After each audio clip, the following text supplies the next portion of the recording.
નમસ્કાર વિદ્યાર્થી મિત્રો, હું ભાવેશ વોરા આ વિડિયો લેક્ચરની અંદર આપ સૌનું હાર્દિક સ્વાગત કરું છું.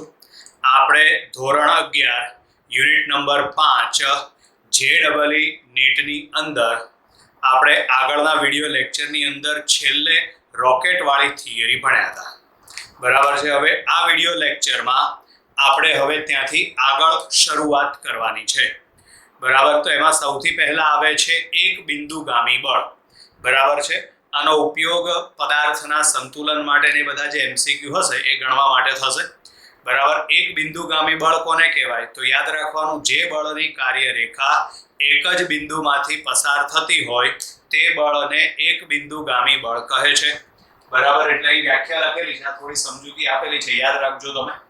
બરાબર. જે બળની કાર્યરેખા એક જ બિંદુમાંથી પસાર થતી હોય તો તેવા બળને એક બિંદુગામી બળ કહે છે. બરાબર. ધારો કે આપેલા બળોની અસર હેઠળ, આપેલા બળ એટલે માનો કે ગમે એટલા બળ આપેલા હોય આપણને, આપેલા બળની અસર હેઠળ કણ સંતુલન અવસ્થામાં છે, કણ અથવા તો પદાર્થ સંતુલન અવસ્થામાં છે, તો એના માટેની શરત આવે સિગ્મા F સદિશ બરાબર 0, એટલે કે બળનો સદિશ સરવાળો 0 થવો જોઈએ. બરાબર. એટલે આમાં છે આપેલા બળની અસર હેઠળ કણ સંતુલનમાં હોવા માટેની શરત સિગ્મા F સદિશ બરાબર 0 થશે. બરાબર. હવે સિગ્મા F સદિશ બરાબર 0 એટલે કે સદિશ સરવાળો 0 થાય. જ્યારે સદિશ સરવાળો 0 થાય ત્યારે તેના ઘટકોનો સરવાળો પણ 0 થાય. ઘટકોનો સરવાળો 0 એટલે આ વખતે લખાશે સિગ્મા Fx બરાબર 0, સિગ્મા Fy બરાબર 0 અને સિગ્મા Fz બરાબર 0. બરાબર. પછી અહીં આગળ આપણે એક બે ઉદાહરણ લીધેલા છે સમજવા માટે. બરાબર. ધારો કે બે બળની અસર હેઠળ આપેલ કણ સંતુલનમાં છે, તો ઉપર લખ્યું એ પ્રમાણે બળનો સરવાળો 0 એટલે બે બળ હોય તો બળનો સરવાળો એટલે F1 F2 બરાબર 0 આવશે.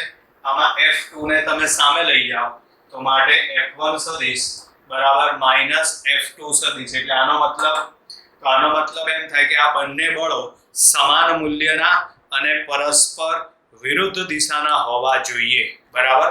આગળ માઈનસ નિશાની આવે છે એનો મતલબ બંને પરસ્પર વિરુદ્ધ દિશામાં છે, સમાન મૂલ્યના અને પરસ્પર વિરુદ્ધ દિશાના હોવા જોઈએ. એવી જ રીતે ધારો કે ત્રણ બળની અસર હેઠળ આપેલ કણ સંતુલન અવસ્થામાં છે. ધારો કે ત્રણ બળની અસર હેઠળ આપેલ કણ સંતુલનમાં છે, તો આ વખતે આ ત્રણેય બળનો સરવાળો 0 થાય, એટલે કે F1 સદિશ F2 સદિશ F3 સદિશ બરાબર 0 આવશે. આમાંથી તમે કોઈ પણ એક બળને સામેની બાજુએ લઈ જાઓ. આમાંથી તમે કોઈ પણ એક બળને સામેની બાજુએ લઈ જાઓ. બરાબર. એટલે જો આને તમે સામેની બાજુએ લઈ જાઓ તો અહીં આગળ એ માઈનસ થઈ જાય, તો માટે આનો મતલબ શું થાય? તો આનો મતલબ એમ થાય કે F1 F2 બરાબર -F3, એટલે આનો મતલબ એમ થાય કે બે બળનો સદિશ સરવાળો એ ત્રીજા બરાબર હશે અને તેની દિશા આ બંને કરતા વિરુદ્ધ હશે, એટલે આ બંનેના પરિણામી કરતા વિરુદ્ધ હશે. બરાબર છે. F1 F2 બરાબર -F3, એટલે આનો મતલબ એમ થાય કે F1 સદિશ અને F2 સદિશનું મૂલ્ય એ F3 બરાબર હશે અને તેની દિશા પરસ્પર વિરુદ્ધ હશે.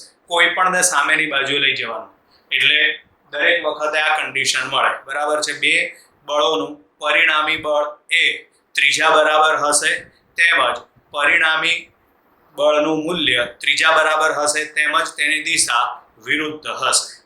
બરાબર. અને લામીનું પ્રમેય છે. બરાબર.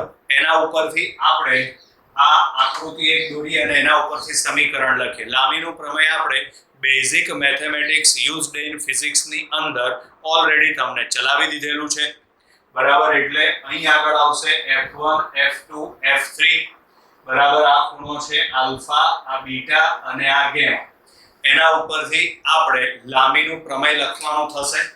બરાબર. આ પ્રમેય અનુસાર અહીં આગળ આ F1 એની સામેનો ખૂણો આલ્ફા છે, માટે લખાશે F1 अपॉन sin આલ્ફા બરાબર. એવી જ રીતે અહીં આગળ આ F2 છે એની સામેનો ખૂણો બીટા છે એટલે F2 upon sin બીટા, અને એવી જ રીતે આ F3 છે બરાબર, અને એની સામેનો ખૂણો ગેમા છે માટે F3 upon sin ગેમા બરાબર. એટલે આ લાંબીના પ્રમેય ઉપરથી આપણે લખ્યું બરાબર. જે તમે સદિશ લો, જે બળ લો બરાબર, તો એના છેદમાં sin વિધેયમાં એની સામેનો ખૂણો આવે, આ યાદ રાખવાનું આપણે.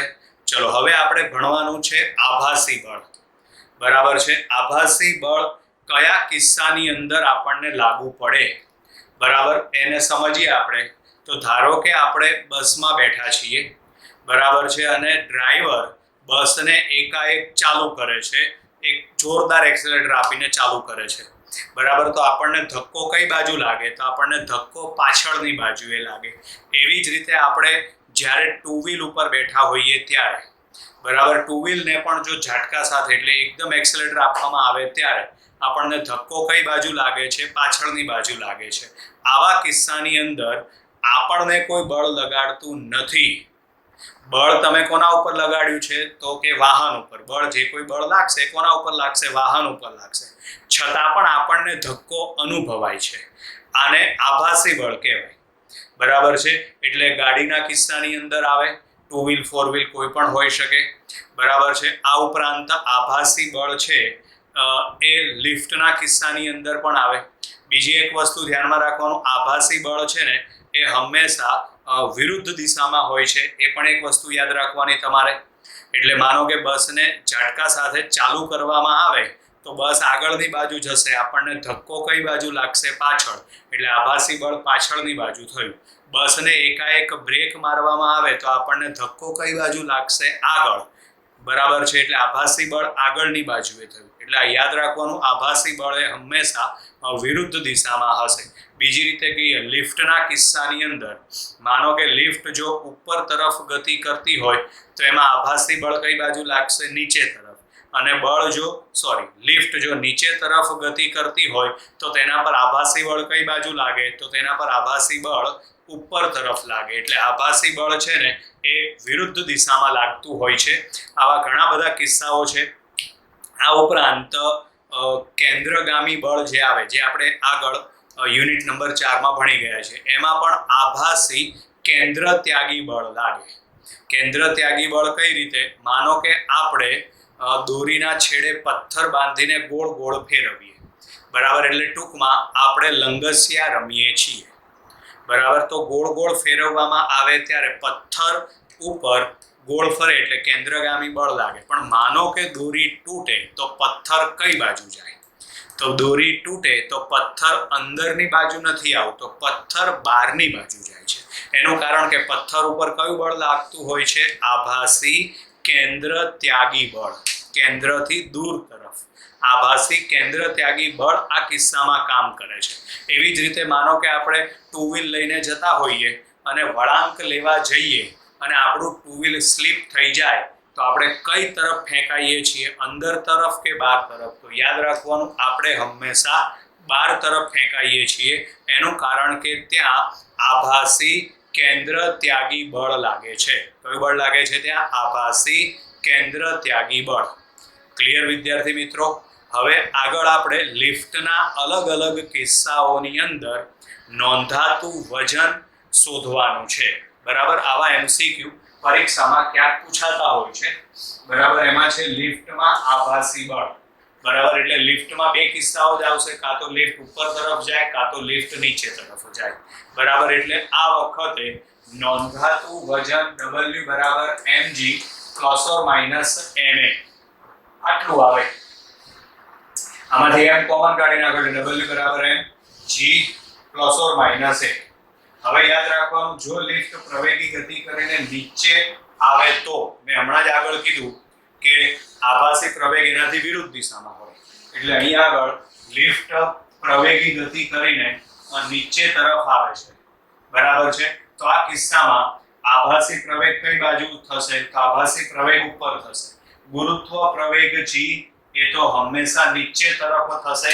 એટલે કે આ બંને પરસ્પર વિરુદ્ધ દિશામાં થયા. પરસ્પર વિરુદ્ધ દિશામાં એટલે અસરકારક ગુરુત્વ પ્રવેગ g ઇફેક્ટિવ બરાબર g + a લખાય. લિફ્ટ એક સમજી લો, બાકી બધા ઓટોમેટિક આવડી જાય એવા છે. લિફ્ટ પ્રવેગી ગતિ કરીને નીચે આવે. લિફ્ટ પ્રવેગી ગતિ કરીને નીચે આવે. આ કિસ્સામાં આભાસી પ્રવેગ કઈ બાજુ ઉદ્ભવે? ઉપર તરફ. ઓલરેડી ગુરુત્વ પ્રવેગ g નીચે તરફ છે. આભાસી પ્રવેગ કઈ બાજુ આવશે? ઉપર. તો ગુરુત્વ પ્રવેગ g અને આભાસી પ્રવેગ a બંને પરસ્પર વિરુદ્ધ દિશામાં છે. તેથી અસરકારક ગુરુત્વ પ્રવેગ g ઇફેક્ટિવ બરાબર g - a આવશે. બરાબર. આ કિસ્સામાં નોંધાતું વજન w બરાબર આને m વડે ગુણી નાખવાનું એટલે w બરાબર આવશે mg - a. હવે ધારો કે લિફ્ટ પ્રવેગી ગતિ કરીને ઉપર જાય. પ્રવેગી ગતિ કરીને ઉપર જાય તો આભાસી પ્રવેગ કઈ બાજુ આવશે? નીચે તરફ.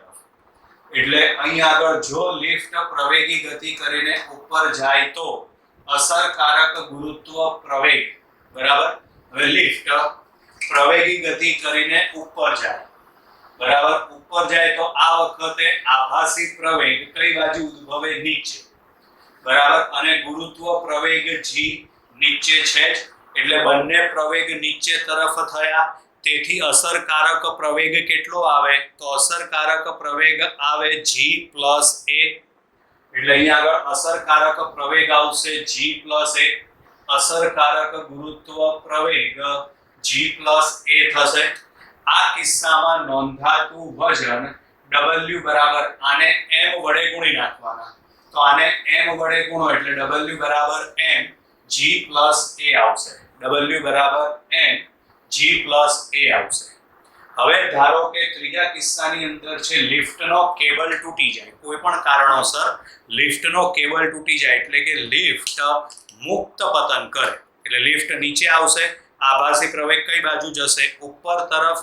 લિફ્ટ મુક્ત પતન કરે છે એટલે આભાસી પ્રવેગ થશે ગુરુત્વ પ્રવેગ g જેટલો. બરાબર. અહીં આગળ આવશે લિફ્ટનો કેબલ તૂટી જાય. કેબલ તૂટી જાય એટલે નીચે તરફ આવે એટલે કે લખાય લિફ્ટ મુક્ત પતન કરે છે.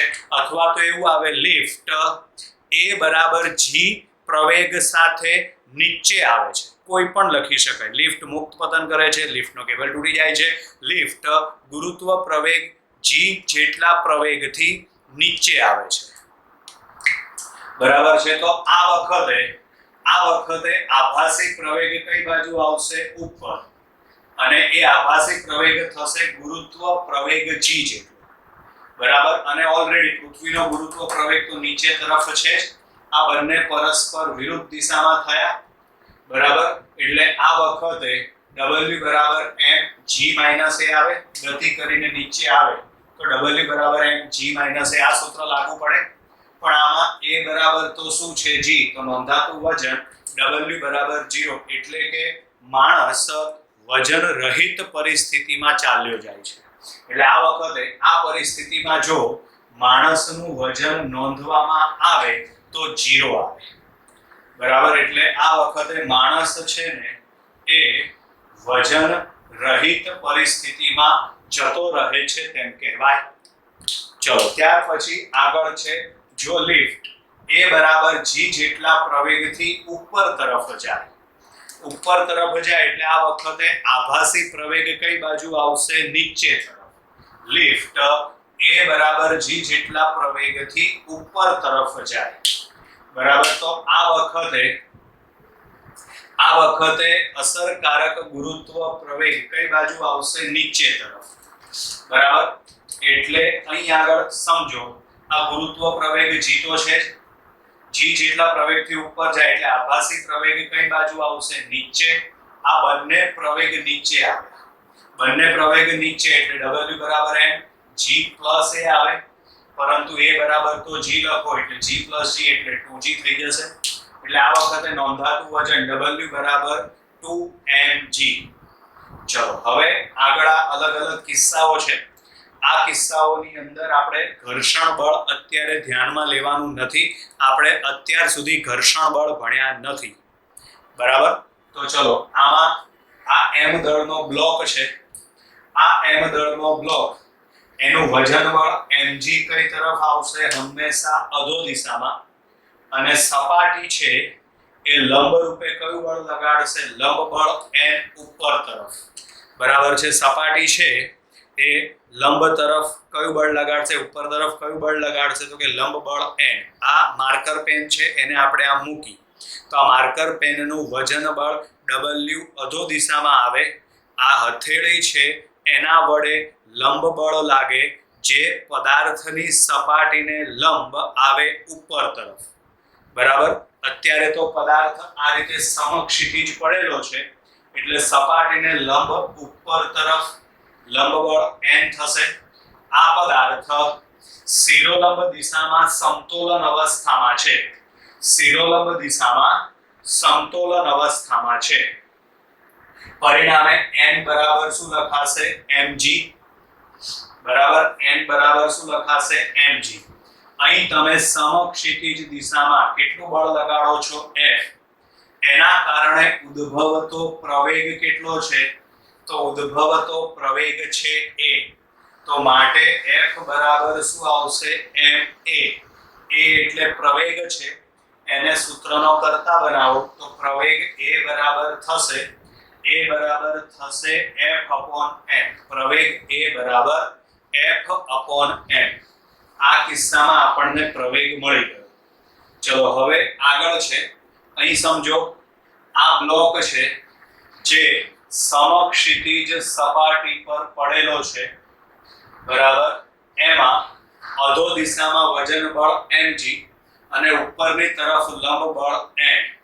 બરાબર. સમક્ષિતિજ સાથે થીટા કોણે બળ F લગાડવામાં આવે છે. સમક્ષિતિજ સાથે થીટા કોણે બળ F લગાડવામાં આવે છે. પરિણામે આ કિસ્સામાં બળ F ના બે ઘટકો પડે. એમાં એક આવશે F cos θ અને બીજું આવશે F sin θ. બરાબર.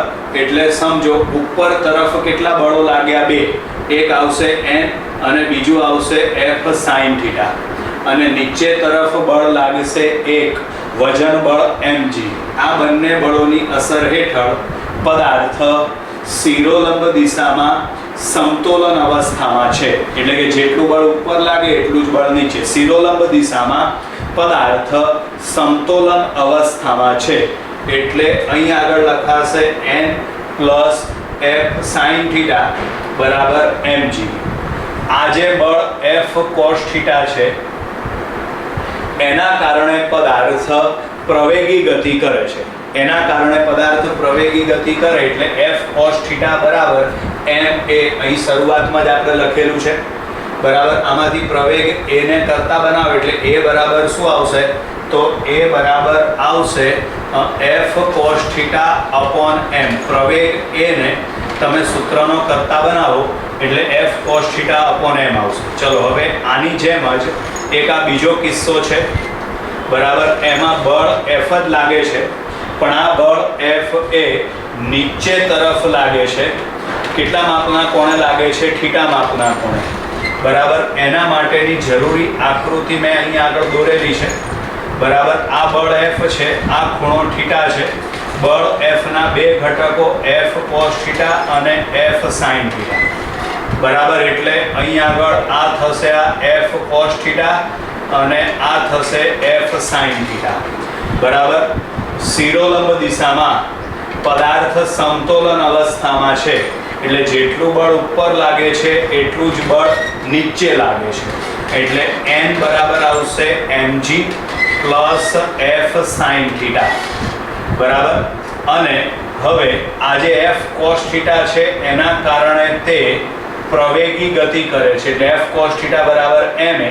તો પ્રવેગ a બરાબર થશે F cos θ upon m. હવે આ બંને કિસ્સા તમે જુઓ ઉપર અને નીચે તો a બરાબર F cos θ upon m. આમાં પણ છે a બરાબર F cos θ upon m. એટલે બંનેમાં પ્રવેગ સરખો છે. પછી આમાં n બરાબર mg plus F sin θ. એટલે એનો મતલબ એમ થાય કે નીચે તરફ લાગતું બળ વધારે છે. બરાબર. જ્યારે આમાં n plus F sine theta બરાબર mg, એટલે કે આમાં ઉપર તરફ લાગતું બળ વધારે છે. આવું ક્યારે જોવા મળે? તો આવું આપણને જોવા મળે ઘાસ કાપવાના મશીનમાં. એટલે હવે તમને પૂછાય કે ઘાસ કાપવાના મશીનને ધક્કો મારવો સારો કે ખેંચવું સારું? બરાબર છે. તો આના ઉપરથી આપણે નક્કી કરવાનું થશે કે ઘાસ કાપવાના મશીનને ધક્કો મારવો સારો કે ખેંચવું સારું. બરાબર, બંનેમાં પ્રવેગ તો સરખો જ છે, તમારે જાતે નક્કી કરી નાખવાનું કયા કિસ્સામાં શું જવાબ આવશે. બરાબર, એટલે અહીં આગળ આપણે આ એક બિંદુગામી બળ અને આભાસી બળ અને તેમજ આ બળોના ઘટકોના અમુક કિસ્સાઓ પૂરા થયા. હવે આગળના વિડીયોની અંદર આપણે સંપર્ક બળ વિશે માહિતી ભણીશું. સંપર્ક બળનો આપણે અભ્યાસ કરીશું. બરાબર વિદ્યાર્થી મિત્રો, અત્યારે બાય બાય.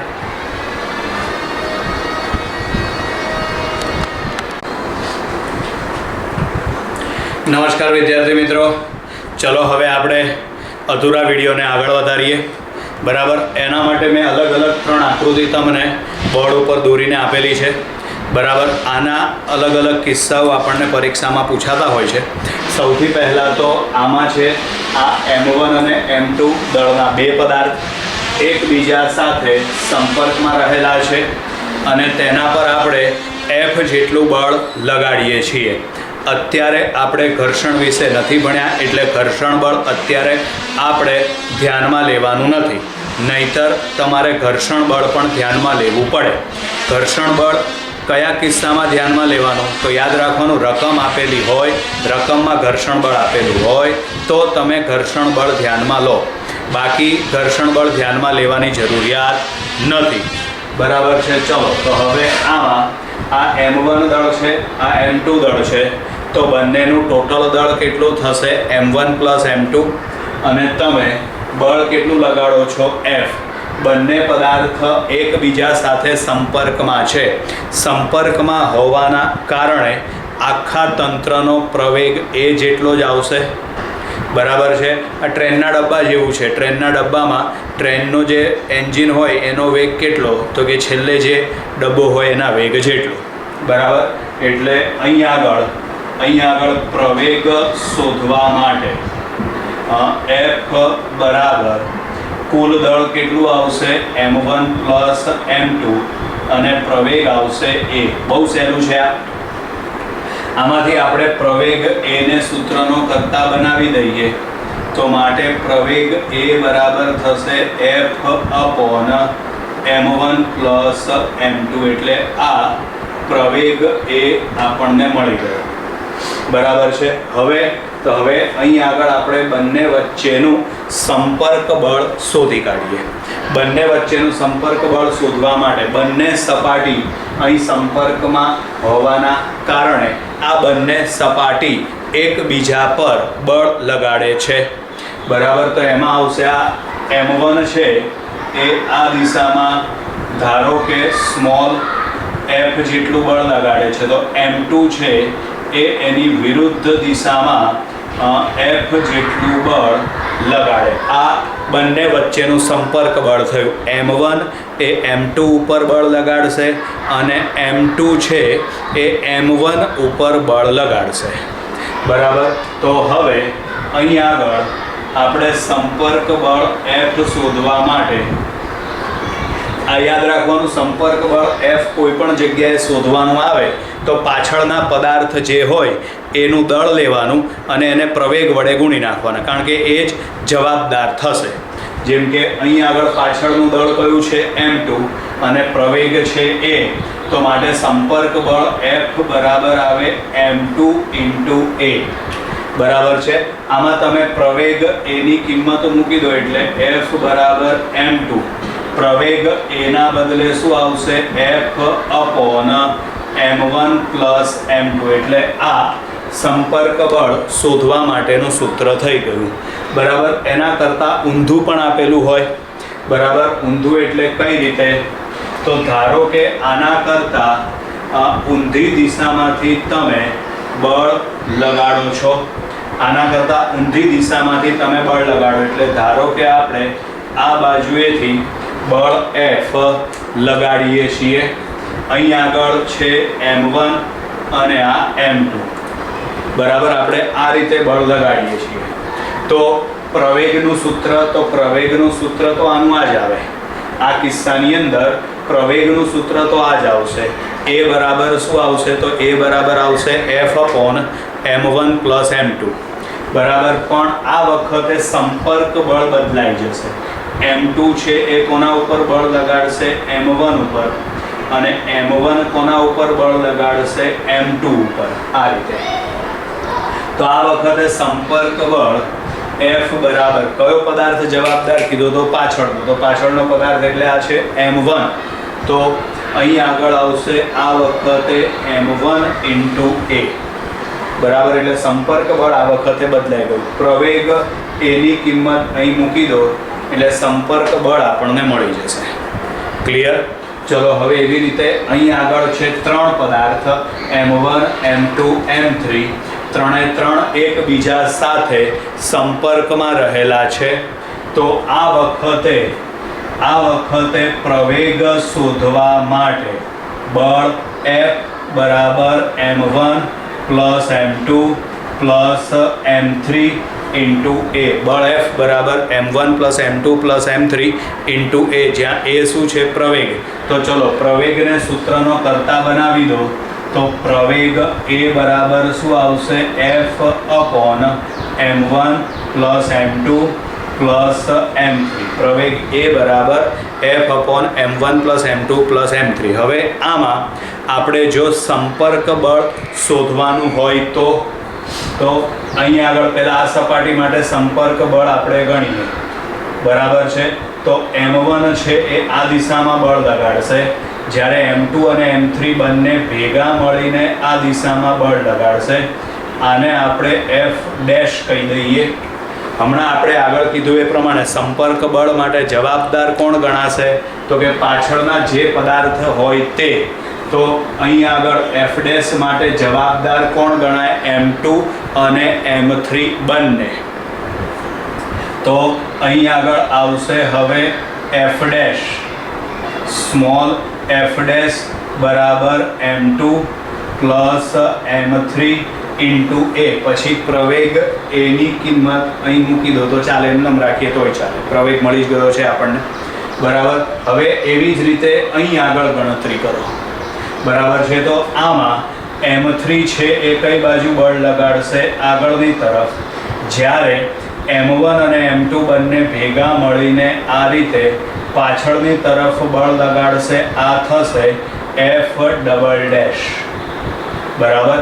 તો હવે F' શોધવા માટે કયો પદાર્થ જવાબદાર ગણાય? તો જે પાછળ લગાડેલો છે એ પદાર્થ જવાબદાર ગણાય. તો અહીં આગળ પાછળનો પદાર્થ થશે m3. તો માટે અહીં આગળ આવશે m3 × a, બરાબર છે.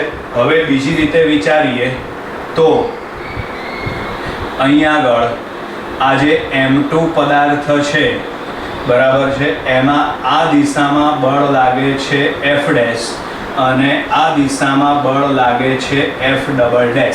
આકૃતિમાં અહીં બતાવેલું જ છે. તો બોલો m2 પર લાગતું પરિણામી બળ કેટલું થશે? તો m2 પર લાગતું પરિણામી બળ થશે F' - F'. બંને પરસ્પર વિરુદ્ધ દિશામાં છે એટલે F' - F', બરાબર આવશે m2 × a. આના ઉપરથી આપણે m2 પર લાગતું બળ મેળવી શકીએ છીએ, બરાબર. એટલે આ રીતે તમને કોઈ પણ અલગ અલગ ગણતરી પૂછાઈ હોય તો તમને આવડવી જોઈએ. ક્લિયર? અહીં આગળ પછી આગળ હવે આ એક પરિસ્થિતિ સમજો, બરાબર. આ લીસી સપાટી છે ઢાળવાળી, બરાબર છે. હવે આમાં અધો દિશામાં વજન બળ આવશે mg. સપાટીને લંબ રૂપે આવશે લંબ બળ m. વજન બળ mg ના બે ઘટકો પડશે. આ ખૂણો θ માપનો છે એટલે ખૂણાની નજીકનો ઘટક આવશે mg cos θ. ખૂણાથી દૂરનો ઘટક આવશે mg sin θ. આ નોર્મલ પરિસ્થિતિ થઈ. બરાબર છે. આની અસર હેઠળ આ જે બ્લોક છે, આ બ્લોક એ કઈ બાજુ ગતિ કરશે? નીચે તરફ. ઘર્ષણ તો લાગતું નથી એટલે સ્વાભાવિક છે ઉપર રહેલો બ્લોક એ ગતિ કરીને નીચેની બાજુ આવશે, સરકીને નીચેની બાજુએ આવશે. કયા બળની અસર હેઠળ આવશે? mg sin theta. હવે ધારો કે આ સમગ્ર તંત્રને આ દિશામાં પ્રવેગ આપવામાં આવે છે, બરાબર. આને આપણે પ્રવેગ બી કહી દઈએ. ધારો કે બી જેટલો પ્રવેગ આપવામાં આવે છે, બરાબર. કેટલો પ્રવેગ આપવામાં આવે છે? બી જેટલો, બરાબર. આ દિશામાં તમે પ્રવેગ આપો તો આ જે બ્લોક છે એમાં કયું બળ ઉદ્ભવશે? આભાસી બળ ઉદ્ભવે. કઈ બાજુ ઉદ્ભવશે? તો કે જે બાજુ તમે પ્રવેગ આપો છો એનાથી વિરુદ્ધ દિશામાં. આભાસી બળ વિરુદ્ધ દિશામાં, એટલે અહીં આગળ આ દિશામાં આભાસી બળ આવશે mb. હવે આ આભાસી બળ mb ના બે ઘટકો પડશે. આ ખૂણો કેટલા માપનો આવશે? થીટા. ખૂણાની નજીકનો ઘટક cos આવે એટલે અહીં આગળ આવશે mb cos થીટા. દૂરનો ઘટક આવે sin એટલે mb sin થીટા, બરાબર.